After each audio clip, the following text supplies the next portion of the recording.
আজকে খুব সুন্দর একটা দৃশ্য দেখলাম। আমাদের প্রধানমন্ত্রী তারেক রহমান ওনার সুন্দর বউয়ের হাত ধরে, মাথায় ছাতা ধরে হেঁটে যাচ্ছেন। খুবই সুন্দর একটা দৃশ্য। তো লাকিলি ওনার একটা খুবই সুন্দর ফ্যামিলি আছে, সুন্দর বউ, সুন্দর মেয়ে, দুজনই আবার শিক্ষিতা, ভদ্র, খুবই ভালো। উনি আবার খুবই রোমান্টিক টাইপেরই মনে হচ্ছে।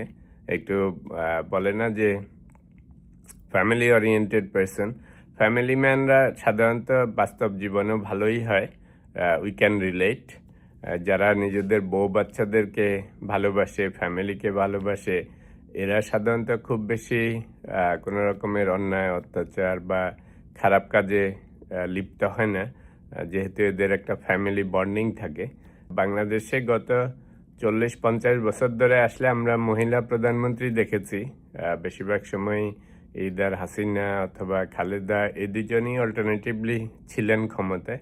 তো ফলে কোনো সময় পুরুষ মানুষকে ঠিকমতো দেখা যায় না। আর মাঝখানে দু একটা যেটা ছিটে ফোটা এসেছিল, তাদেরও খুব বেশি চরিত্র নিয়ে সুনাম করার মতো কিছু নাই।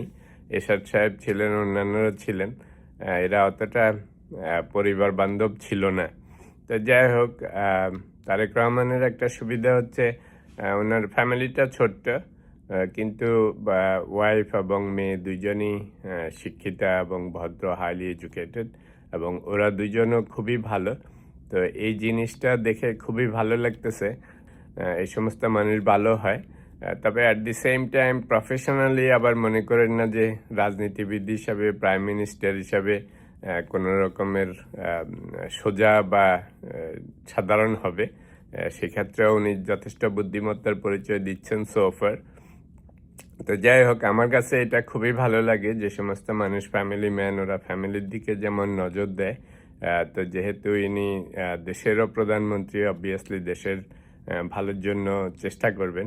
আশা করি যেন এরকম দিন না দেখি যে ওনার জন্য বদনাম করতে হয়। তো overall everything looks beautiful. Wish him the best.